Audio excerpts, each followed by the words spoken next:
Security has been beefed up around a managed isolation facility in Rotorua after a man who had returned to New Zealand from Brisbane got out of the hotel. The man was reported missing from his room at 11 p.m. and Defence Force staff found him around 11:30. Officials say he didn't get far and believe the risk to the public is low. The person was taken to hospital for support and assessment. Our reporter Andrew McRae spoke to Air Commodore Darryn Webb, who's the head of managed isolation and quarantine, and began by asking him how the breach happened. What we're doing is taking a good long look into exactly what happened there, but let me just make the point that I'm really proud of the team in terms of what they do to maintain New Zealanders' safety and protection at all times.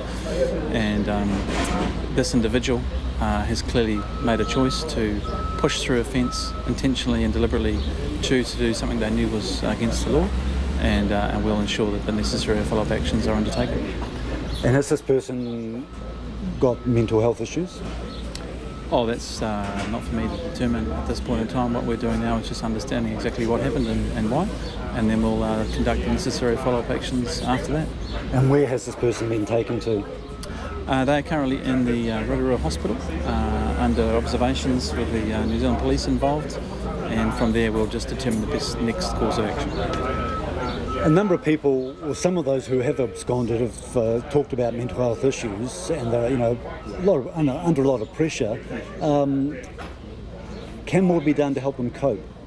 I would say the vast majority who come back to New Zealand have a really successful and positive experience. We've had over 50,000 people come through our facilities, and the number of situations that lead to an extreme event, such as somebody choosing to abscond, are very rare.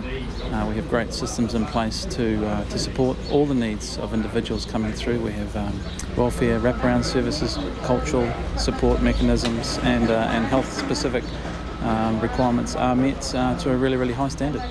How many people have claimed to have mental health issues that have been in isolation? I don't know the specific numbers of that question. We are seeing people coming home to New Zealand where they are carrying, challenging future scenarios for themselves. And as I say, we are doing all we can to take care of their needs and get them on their feet again as they enter back into New Zealand. Can we look at the jet park incident with the nurse? What have you learned from that incident, and what can you tell us? All the way along, we're always looking to fix and make things better, and I think this is another example of where continual improvement will continue to be the case. We're seeing that those individuals and all of the support staff in these facilities are well trained, they're well supported, all the necessary protocols were met in this instance. What we're seeing is COVID as a virus is unpredictable, it's tricky, as we've heard, and in this instance it may well prove to be the case that despite our best efforts, engagement with people who do have sickness and illness may result in this transmission. Do we know how long the nurse was in the room with the person that was infected? I'm not going to speculate on that situation. I'll just let the Auckland Regional Public Health Service do their job in investigating what happened. And is it confirmed that the person actually did have COVID? I've received the report that they had a positive test case. Now, in terms of PPE gear, what amount of gear were they wearing at the time? Yeah, so the nursing staff are, as I say, extremely well trained. This is their professional undertaking. They have face masks, they have hand gloves, they wear the full body shields. They're very well aware of the needs to maintain everything they can for themselves, their own whānau and family safety, and of course the safety of every other individual in the facility. What's done in terms of auditing the wearing and the taking off and disposing of PEP gear? Yeah, the training that goes with these sorts of services is one of the key elements to it. We've had many reviews go through all of our facilities of varying natures, whether they are health-based or security-based, and we'll continue to do that in an ongoing way. The results of those reviews so far have been very good, and there's nothing for me to suggest that wouldn't be the case. What information has come from CCTV and swipe card movements at the jet park? There's nothing specific that I'd be able to describe that's of any further information at this stage to determine exactly what happened. You don't really know what went wrong?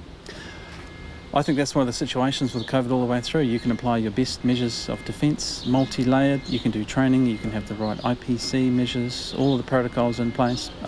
You're in a facility which has people who are sick with the COVID virus, and it's just an unfortunate situation where, despite everything we do, sometimes these things are likely to happen. In terms of the Rotorua incident last night, I guess you're pretty disappointed that someone managed to escape. Yeah, like the rest of New Zealanders, we're very disappointed that somebody's chosen to do that, force their way through the fence. We've got great systems in place. Again, I'm very proud of our team on site who do a fantastic job in keeping New Zealand safe. As I say, we've only had 12 people escape out of 50,000 over the last 5.5-6 months. It's a very, very low number. I would say our systems in place contributed to a really rapid we caught this person very quickly, within 30 minutes.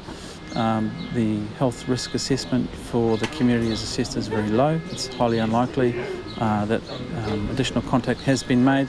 But as I say, we'll continue to follow that up and use all the tools that we have at our disposal to ensure that is the case.